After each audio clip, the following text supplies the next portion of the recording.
Hello guys, ganyan pala ako guys magtali ng buhok ng anak ko guys. Yan. Nasuklay ko siya muna guys. Tuwing umaga pala guys, yun pala ginagawa ko. Sa anak ko magtali ng buhok guys. Yan. Yan guys, tingnan nyo guys. Yan. Kasi natapos ko na pabihisan yung anak ko na lalaki guys. Ngayon. Yun naman, yung anak kong babae, tinatalian ko ng buhok. Yan.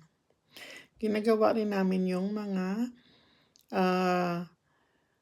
gawaing makaya namin guys. Kasi parang normal rin kami na ginagawa namin yung ang kagaya ng mga normal na tao guys. Yan, ganyan ako magtali guys.